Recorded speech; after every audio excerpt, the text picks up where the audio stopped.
Amelia Harper stood in the doorway of what was supposed to be the nursery, her hand trembling as she held the thin white stick that had forever changed her world. The two pink lines blurred through her tears, but there was no mistaking them. She was pregnant. Her heart swelled and broke all at once as she turned toward the living room, the glow of the soft lamplight casting shadows across the polished floors. Charles was there, impeccably dressed as always, his tie loosened as if he had just stepped off the cover of a magazine. He was scrolling through his phone, his face impassive. Amelia's breath caught in her throat. "Charles," she whispered, her voice cracking under the weight of the secret she'd kept all day. "I have something to tell you." He looked up, his expression unreadable. "What is it, Amelia? I have a flight to catch." She swallowed hard, the stick shaking in her hand. "I'm pregnant," she said, her voice barely a breath. "We're going to have a baby." A beat of silence stretched between them, thick and suffocating. Charles's lips pressed into a thin line. He set his phone down with a controlled precision. "Amelia," he said evenly, his voice cool and detached. "That's not part of the plan." She blinked, the world tilting beneath her feet. "What do you mean?" she asked, tears gathering in her eyes. "We're married, Charles. I thought—" His gaze hardened, his jaw tightening. "I've been meaning to talk to you about this. About us," he said, his tone matter-of-fact, as if discussing a business deal. "I'm leaving. I've met someone else. This marriage, it's over." Amelia felt the air leave her lungs, her vision swimming. "No," she choked out, stepping forward. "Please, Charles. We can work through this. We're going to have a baby. Our baby." He shook his head slowly, his eyes cold and distant. "You'll be fine," he said dismissively. "I'll make sure you're taken care of financially." She reached for him, her hand trembling. "Charles, please, I need you. The baby needs you. If this story resonated with you, subscribe to the channel and spread the word, and tell us where you're watching from." He pulled away, his expression impassive. "I have to go," he said, his voice flat. "I have a plane to catch." A tear slipped down her cheek, tracing a path over her trembling lips. "Don't you dare walk out that door, Charles," she whispered, desperation cracking her voice. But he was already moving, grabbing his coat from the hook by the door. "Goodbye, Amelia," he said, not meeting her eyes. The door slammed shut behind him with a finality that shattered her heart. The echo of it ricocheted through the empty house, settling like a weight on her chest. She collapsed onto the nursery chair, the positive test slipping from her hand and rolling across the hardwood floor. The soft glow of the lamp illuminated the half-painted walls, the dream she had dared to build now crumbling around her. Her hand rested on her stomach, the reality of the tiny life growing inside her, a fragile anchor in the storm of her thoughts. She had never felt so alone, so small, so utterly betrayed.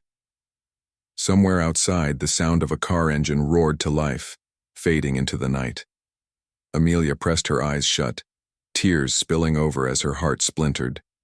She vowed then, in that dimly lit room, that she would fight for her child. That no matter how alone she felt tonight, she would find the strength to protect this life. And as the darkness swallowed the house, Amelia Harper promised herself that Charles's goodbye would not be the end of her story. 3 years passed, like a slow-moving storm, each day heavy with the weight of betrayal and the loneliness that clung to Amelia's skin. The nursery she had once painted in soft pastels now existed only in memories. Her new world was a cramped apartment with cracked walls that seemed to close in on her more each day. Noah was her constant light. Every morning he greeted her with a toothy grin, his small hands reaching for her, his innocent eyes free from the darkness that had nearly swallowed her. But innocence came at a cost. Bills piled on the kitchen counter like accusations. Rent, groceries, daycare. Each one a reminder that she was doing this alone. The days blurred together. She worked 2 jobs, waiting tables by day, cleaning offices by night. Each shift left her body aching and her spirit stretched thin. Sometimes, in the hush of night, she would collapse into bed, staring at the ceiling, the words Charles had spoken that night echoing like a ghost. "You'll be fine. I'll make sure you're taken care of financially." Lies, empty promises. She talked to herself in those moments, half-muttered prayers and confessions. "You're stronger than this," she whispered. "You have to be. For him." But some nights the doubts would creep in, whispering that maybe Charles was right, that maybe she was never enough. Noah's giggles in the morning always banished those voices. His tiny arms wrapped around her neck felt like an anchor pulling her back from the edge. One evening, as the sun dipped below the cracked windowsill, she found an envelope in the mailbox. The paper was thick, expensive. Her name was written in bold black ink, elegant and formal. She tore it open with trembling fingers. A charity gala. An invitation to an event she would never dream of attending now. But the organization was one she remembered. It had been Charles's passion project, the one that had earned him accolades in the papers. The memory stung, but curiosity pricked at her. She traced the elegant lettering, the words blurring through the haze of exhaustion and old pain. Her heart pounded, old wounds stirring. She had spent 3 years burying him, his lies, his betrayal. Yet, here he was again, a shadow she could not outrun. A small voice inside her whispered that maybe she should go, not for him, but for Noah. For the chance to prove to herself that she could face the past and stand tall. She tucked the invitation beneath Noah's tattered baby blanket, a keepsake from better days, its edges frayed from countless washes. She pressed a kiss to Noah's forehead as he slept, his hair a tousled halo on the pillow. "Maybe it's time to stop running," she whispered, her voice trembling with both fear and resolve. Outside, the city hummed with life she felt no part of, but inside, something had shifted. Morning light spilled through the small apartment window, painting the cracked walls with a soft glow that made everything seem almost hopeful. Amelia sat at the kitchen table, the unopened invitation resting, like a question between her and the world she had built to keep Charles out. Noah's laughter drifted from the living room as he played with his worn-out blocks, his smile fragile but determined, just like hers. She picked up the envelope, its expensive paper smooth beneath her fingers. Her heart thudded with a mixture of curiosity and dread. Could she really face him after all these years? Could she walk into that room head held high when every part of her still bore the bruises of his betrayal? A knock at the door made her jump. Lisa stepped inside without waiting for an answer, her face bright with concern. She took one look at the envelope in Amelia's hand and sighed. "Is that what I think it is?" she asked, her voice soft but insistent. Amelia's shoulders sagged. "It's the gala, the one Charles used to love."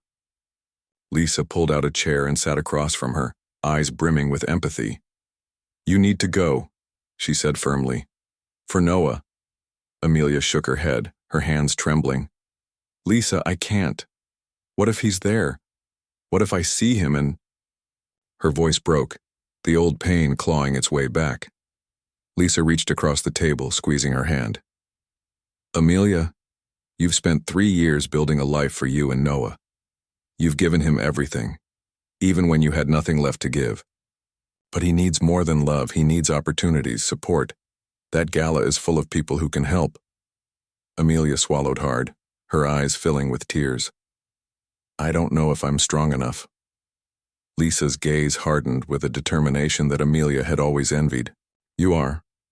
I've seen you fight every single day. This is just another fight, Amelia. You can't let Charles's shadow stop you from doing what's best for Noah." Amelia looked at the invitation again, the elegant lettering a stark contrast to the worn table it rested on. She thought of Noah's tiny hands and the nights she'd spent worrying about his health. The thought of giving him a future, a real future, sparked a small flame of hope in her chest. She wiped her tears and met Lisa's steady gaze. "Okay," she whispered. "I'll go." Lisa's smile was full of pride. "That's my girl. she said, her voice thick with emotion. Amelia pressed the invitation to her chest, the paper suddenly heavy with possibility. For Noah, she said, more to herself than anyone else. In the living room, Noah's laughter rose again, a small, defiant beacon against the darkness that had once threatened to consume them both. She closed her eyes for a moment, gathering every ounce of courage she had left. Outside, the wind rattled the window, carrying with it the faint sound of traffic and life beyond these walls. She would go to the gala. She would face whatever waited for her there, whether it was opportunity or the ghost of Charles's betrayal, because Noah deserved a mother who could stand tall. The grand ballroom pulsed with laughter and the gentle clinking of champagne glasses. Crystal chandeliers cast a warm glow over glittering gowns and polished shoes. Amelia stepped cautiously into the throng, her heart a drumbeat of nerves and resolve. She wore a simple but elegant dress, its navy fabric hugging her curves in a way that felt both comforting and defiant. Beside her, Noah held tightly to her hand, his wide eyes darting from one dazzling sight to another. He looked so small in his borrowed suit, but the curiosity and wonder in his gaze made him seem larger than life. She scanned the crowd, her breath catching as she spotted familiar faces from a life she had tried so hard to forget. And then, like a shadow from the past, Charles appeared. He was standing beneath a glittering chandelier, his smile polished to perfection. Wealth clung to him like a tailored suit. Every movement was deliberate, every glance measured. He worked the room with ease, shaking hands, offering polite laughter, a living portrait of charm. Amelia's stomach twisted as his eyes met hers. For a split second, his smile faltered. Shock flickered across his face before he quickly recovered, his grin returning with double the wattage. He excused himself from his conversation and approached her, his eyes scanning her from head to toe. "Amelia," he drawled, his voice smooth, as aged whiskey. "What a surprise." She forced a polite smile, her heart a hard knot in her chest. "Charles," she said, her tone cool but even. His gaze drifted downward, landing on Noah. The child's wide eyes met his, curious but cautious. "And who might this be?" Charles asked, his voice carefully neutral. Amelia's spine straightened. "This," she said, her voice firm, "is Noah, my son." A flicker of something, surprise, confusion, maybe even guilt, crossed Charles's features. "Your son?" he repeated, his voice catching. Amelia's eyes were steel. "Yes, my son." Charles's smile wavered, his eyes darting between Amelia and Noah. He opened his mouth as if to speak, then closed it again. For the first time since she had known him, he looked unsure. Noah tugged gently at Amelia's hand, his small voice breaking the tension. "Mommy, can we go get some cake?" Amelia looked down at him, her heart softening. "Of course, sweetheart," she said, squeezing his hand. She turned back to Charles, her gaze steady. "Excuse us," she said, her voice calm but laced with finality. As she walked away, she could feel his eyes on her back, his charm unable to mask the confusion, and maybe even the regret, that now clouded his perfect smile. The music swelled, around them champagne bubbles catching the light, but to Amelia the world had never felt more real. Noah deserved to see his mother standing strong, no matter how many ghosts tried to drag her down. She guided Noah toward the dessert table, her resolve like armor. The clatter of forks and laughter faded behind Amelia as Charles's hand closed around her elbow. His grip was firm, a reminder of the power he once wielded so easily. He steered her away from the crowd, his voice low but sharp.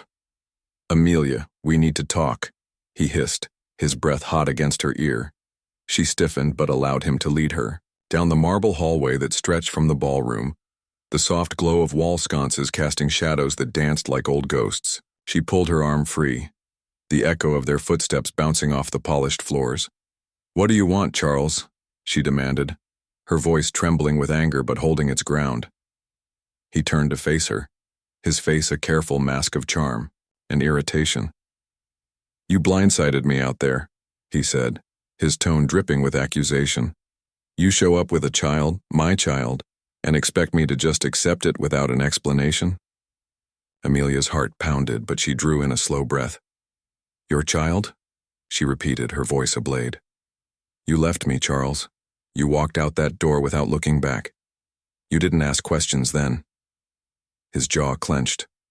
I had my reasons. You wouldn't understand. She stepped closer, her eyes fierce.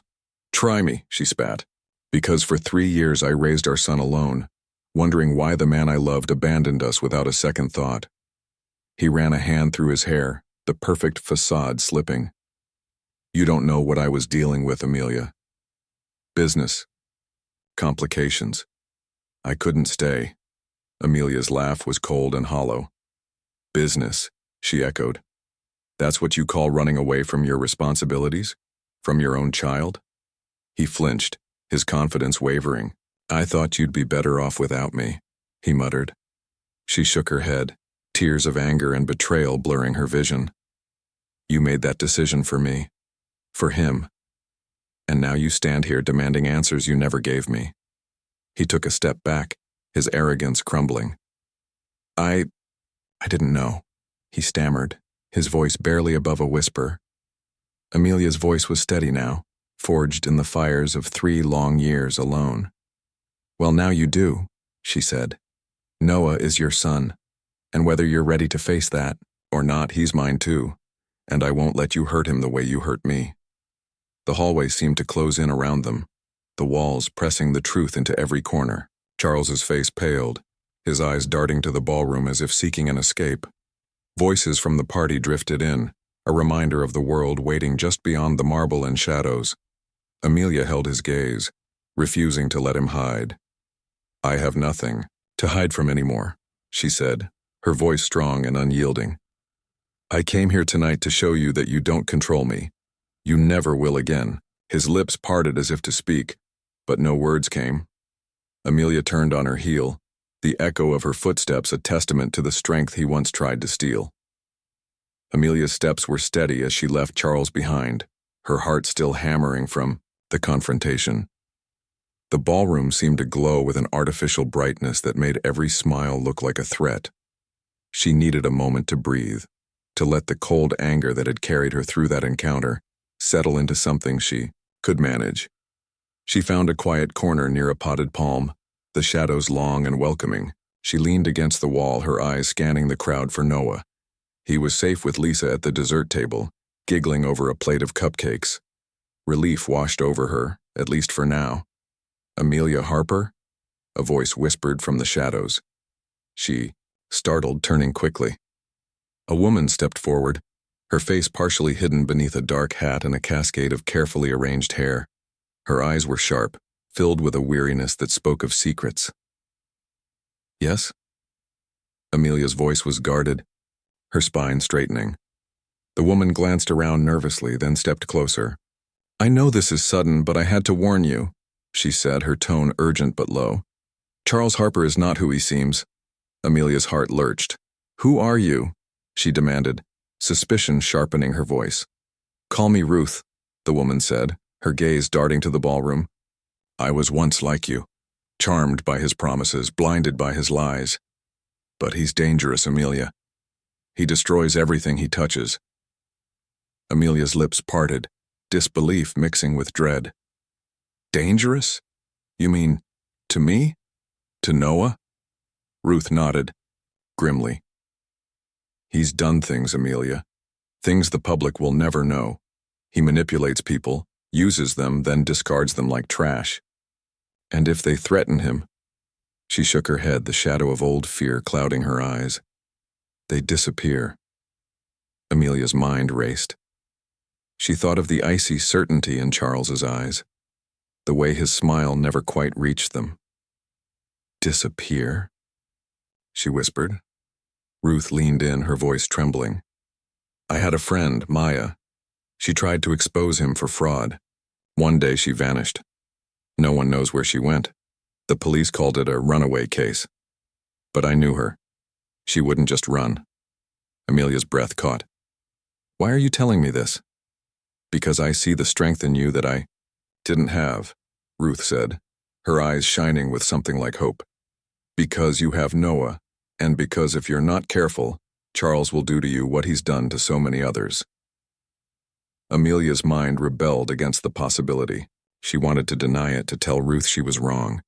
But something deep inside her, something that had survived the betrayal, recognized the tremor of truth in Ruth's voice. A violinist began a slow song in the ballroom, the music drifting to their hidden corner like a mournful secret. Amelia drew a shaky breath. What can I do? Ruth pressed a folded paper into Amelia's hand. Be ready, she whispered. If he feels threatened, he'll lash out. Watch every move, protect your son. Amelia closed her fingers around the paper, her heart heavy with dread. Thank you, she whispered. Ruth's eyes glistened with old pain. Be safe, she said before slipping back into the crowd, leaving Amelia with a head full of questions and a heart filled with fear. Amelia's hands trembled as she clutched the folded paper Ruth had given her. The echo of the violinist's last note lingered in the air like a final warning. She slipped away from the crowd, finding a small lounge tucked behind the main hall. The lights were dim, the hum of conversation muffled by thick curtains. She unfolded the paper and found Ruth waiting, her face pale and drawn beneath the weight of old pain. Ruth gestured to a table cluttered with documents, photographs, financial records, and pages marked with heavy black lines of redaction. Amelia's breath caught as she lowered herself into the chair. What is all this? She asked, her voice a fragile thread. Ruth's hand shook as she picked up a torn photograph, a smiling couple at what looked like a charity gala, but the man's face was slashed through. It's the truth, she whispered. The truth about Charles Harper. Amelia leaned closer, her heart pounding. I don't understand. How could he? Ruth's eyes glistened as she met Amelia's gaze. He's not just a liar, Amelia. He's a manipulator, a predator. He used his charm and his wealth to build a wall around himself, a wall of power that kept the police, the media, everyone out. She spread out the documents, her fingers tracing the redacted lines. This is what I've spent the last 2 years collecting. Financial fraud, money laundering, bribed officials, and when anyone got too close, her voice cracked. They disappeared. Amelia's vision blurred with disbelief. Disappeared? Ruth nodded, her face contorting with grief. Maya, the friend I told you about, she found out too much. She was going to go to the police. Then one night she was gone. No note, no goodbye. The police ruled it a voluntary disappearance. But I know he made her vanish. Amelia's hands gripped the table's edge, her knuckles white. How could he do this? How did I not see it? Ruth's voice was gentle but firm. Because you wanted to believe he loved you. Because he's a master at making you doubt yourself. Amelia's mind reeled, every memory of Charles now dripping with poison. The way he had charmed her family, the ease with which he'd convinced her of his innocence. She'd believed it all. She thought of Noah, asleep at home, and a cold dread settled in her chest. She picked up the torn photograph, tracing the slashed face. How do I stop him? She asked, her voice a whisper. Ruth's eyes met hers, a mixture of fear and determination. You need to be smart. Gather proof. Go to the police with everything, but be careful. He's dangerous and he'll do anything to protect himself. Amelia nodded slowly, the weight of the truth settling over her like a lead blanket. She thought of Noah's small hand in hers, of the life she had fought so hard to build. I won't let him hurt us, she said, her voice shaking but resolute. Ruth gave her a trembling smile. You're stronger than I ever was. Don't let him take that from you. Amelia clutched the documents to her chest, her mind set. Amelia's hands shook as she fumbled with the key, her mind still replaying Ruth's words. The hallway smelled of old paint and stale air, but tonight it felt even more claustrophobic. She pushed the door open, expecting the comforting sight of Noah's toys and the faded rug that marked their home. Instead, her heart dropped into her stomach. The living room was a wreck. Cushions lay torn and scattered, the bookshelf overturned, glass from a broken lamp littering the floor like ice. Her breath caught in her throat, a sob of panic clawing at her chest. "Noah?" she called, her voice tight and urgent. A small whimper answered her from the hallway. She darted forward, finding him crouched by the wall, his eyes wide and wet with fear. She scooped him into her arms, holding him close. "It's okay, baby," she whispered, though she didn't believe it herself. "Mommy's here." She forced her gaze back to the living room. Among the chaos, a single piece of paper lay crumpled on the coffee table. She moved to it slowly, her stomach twisting. The words were scrawled in angry black ink. "Stop digging. Next time it won't just be your apartment." Tears blurred her vision. The threat pulsed in the air, a promise of violence that left no doubt who was behind it. Charles's reach extended further than she had ever imagined. Her phone trembled in her hand as she dialed Lisa's number. The ring felt like a lifetime. "Amelia?" Lisa's voice came through, warm and worried. "It's him, Lisa." Amelia gasped, her voice breaking. "Charles, he's here or he's been here, he knows." A pause, then Lisa's voice sharpened. "What happened? Are you okay? Is Noah okay?" Amelia's breath came in ragged bursts. "The apartment, it's trashed. They left a note, threatening me, threatening Noah." Lisa's silence was heavy, 1,000 unsaid words. Finally, she spoke, her voice low and steady. "You have to get out of there, Amelia. Go somewhere safe. Right now." Noah whimpered, his small hands clutching her shirt. She pressed a kiss to his head, the weight of motherhood anchoring her to this moment. "I will," she promised, though her heart felt like glass. The city hummed outside, the neon lights painting the walls in fractured colors. But inside, the shadows felt deeper than ever. She cradled Noah closer, her mind spinning. Charles had crossed a line. This was no longer just about her, it was about her son, his safety, his life. She met her own eyes in the cracked mirror by the door, saw the fear, the anger, the unbroken core of strength that Charles hadn't destroyed. "No more," she whispered. "No more running, no more fear." She hung up the phone and slipped the crumpled note into her purse, the paper a weight of terrible certainty. She grabbed a small bag and filled it with essentials, diapers, clothes, Noah's favorite stuffed bear. She'd get out tonight. She'd find a place where Charles couldn't touch them. As she zipped the bag and turned off the lights, her resolve steeled like iron. Amelia's footsteps echoed through the fluorescent-lit corridor of the police station, each step a drumbeat of fear and determination. Noah's stuffed bear poked out of her purse, a silent witness to the battle she was about to begin. She approached the front desk, the smell of old coffee and paperwork hanging heavy in the air.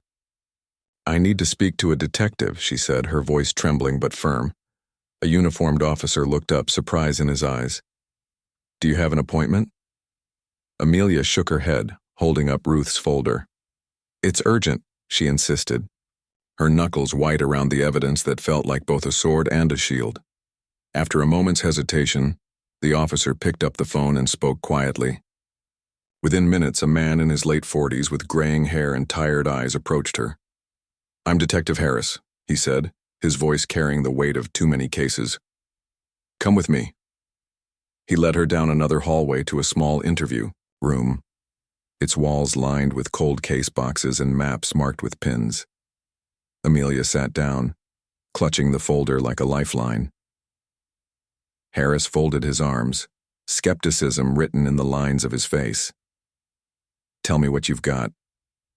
Amelia's voice trembled as she began. "His name is Charles Harper. He's a millionaire, a philanthropist on the outside, but behind that..." She opened the folder, spreading out the documents Ruth had given her. "He's dangerous.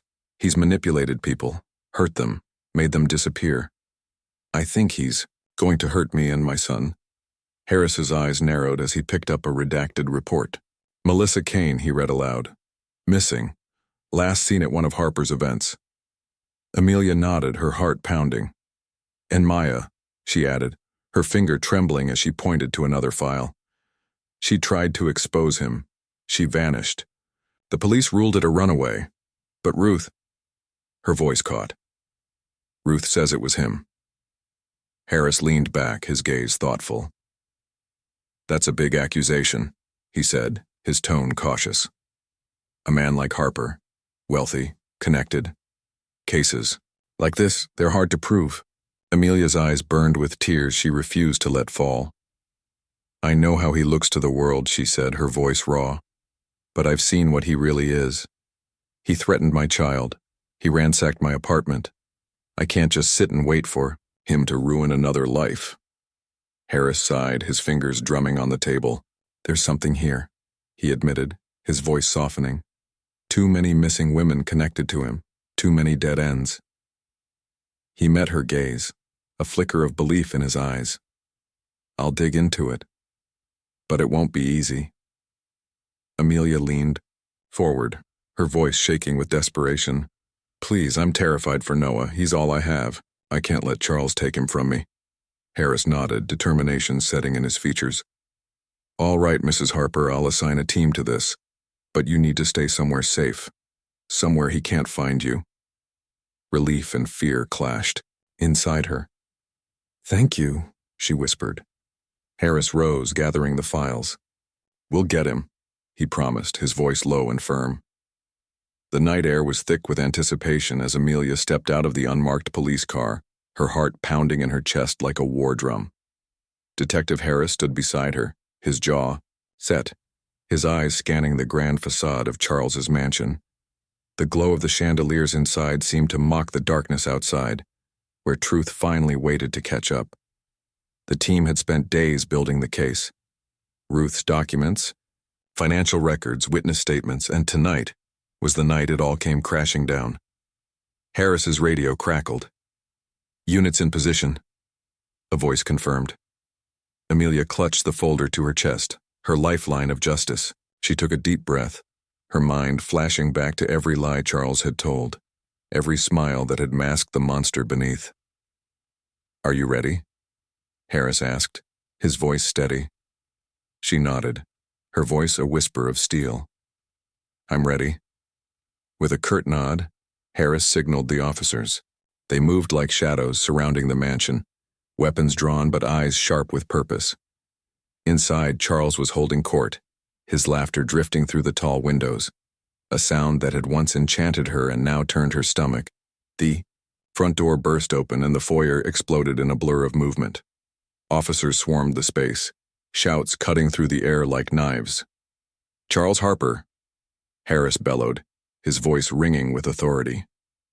You're under arrest for fraud, conspiracy, and obstruction of justice. Charles froze, his glass of wine halfway to his lips.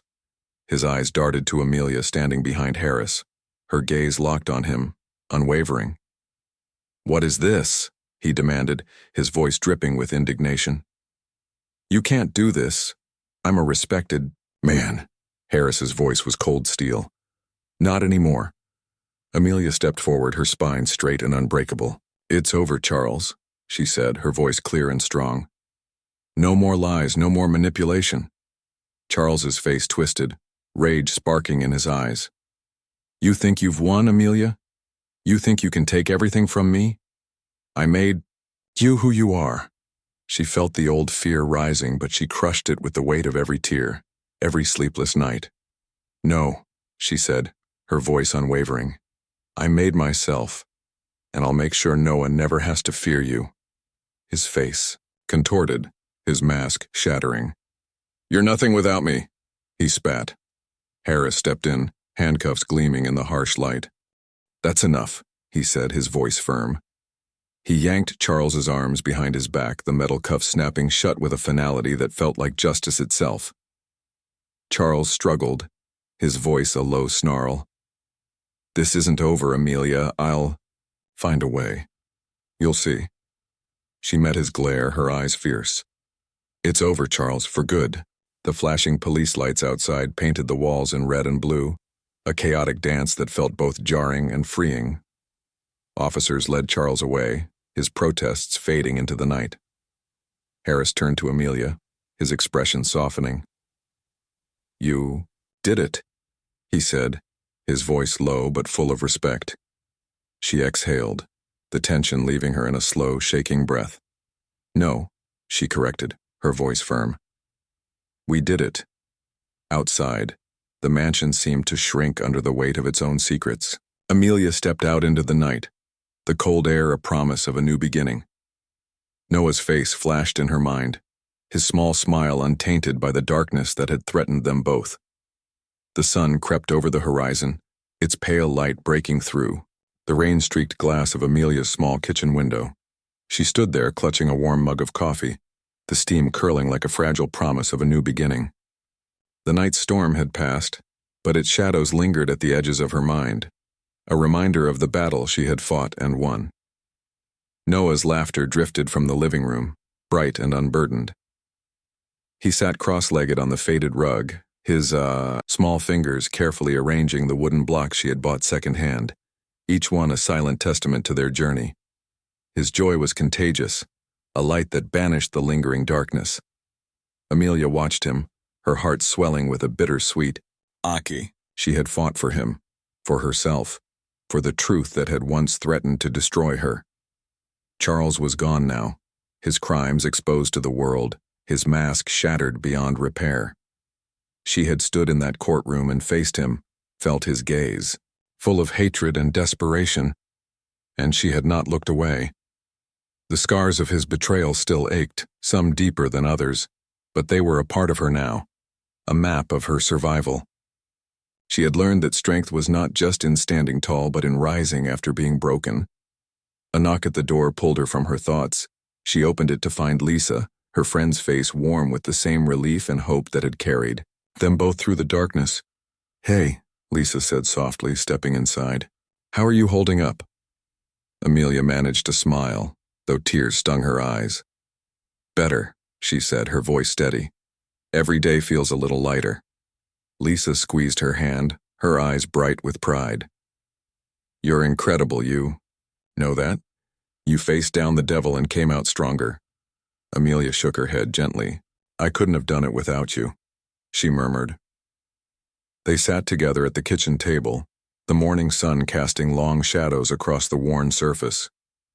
"You know," Lisa began, her voice hesitant but hopeful, "it's okay to start over, to build something new. You deserve that, Amelia." Amelia glanced at Noah, who had started humming a little tune as he played, his world blissfully untouched by the darkness she had fought so hard to keep from him. "Yeah," she whispered, her heart softening. "I think I'm finally ready." Lisa's smile widened. "He's lucky to have you," she said, nodding toward Noah. Amelia's gaze lingered on her son, his bright eyes reflecting the morning light. "I'm the lucky one," she said. They sat in silence, the weight of the past slowly giving way to the gentle pull of the future. Outside, the storm clouds parted, leaving the sky a brilliant, hopeful blue. Amelia closed her eyes for a moment, breathing in the scent of rain and new beginnings. She would carry the scars, but they would no longer define her. She had chosen to fight, to protect, to heal. And now, with Charles's darkness behind her, she could finally step into the light. She rose from the table and walked to Noah, gathering him in her arms. His small arms wrapped around her neck, his laughter a soft song in her ear. "Mommy," he whispered, "are we happy now?" Amelia held him tighter, her voice strong and sure. "Yes, baby," she said, pressing a kiss to his forehead. "We're free." As the morning sun bathed them in its gentle glow, Amelia felt the weight of the past begin to lift, replaced by a fragile, beautiful hope. She was ready for whatever came next.